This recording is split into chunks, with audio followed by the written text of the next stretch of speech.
दीपकभाई जादव कौन बनेगा करोड़पति में चमक्या ₹12.50 लाख जीती शहेरનું नाम रोशन કર્યું।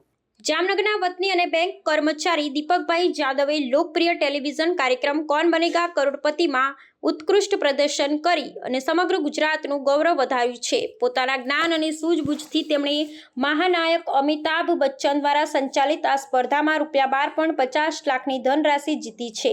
આ સિદ્ધિ મેળવી મુંબઈથી પોતાના વતન જામનગર પરત ફરતા તેમના પરિવારજનો, મિત્રો અને સ્થાનિક નાગરિકો દ્વારા તેમનું ભવ્ય સ્વાગત કરવામાં આવ્યું હતું। જામનગરની બેંક ઓફ બરોડામાં ફરજ બજાવતા દીપકભાઈ જાદવ માટે આ સફળતા 2 દાયકાના લાંબા સંઘર્ષ અને અથાગ પ્રયત્નોનું પરિણામ છે।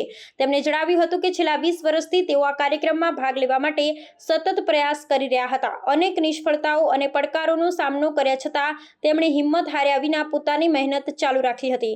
અગાઉના વર્ષોમાં પણ તેઓ ઓડિશનના અંતિમ તબક્કા સુધી પહોંચ્યા હતા અને પરંતુ હોટ સીટ પર બેસવાનું તેમનું સ્વપ્ન આ વર્ષે સાકાર થયું હતું। જામનગર પરત ફર્યા બાદ દીપકભાઈએ સર્વપ્રથમ ડોક્ટર બાબાસાહેબ આંબેડકરની પ્રતિમાને ફૂલહાર અર્પણ કરી કૃતજ્ઞતા વ્યક્ત કરી હતી।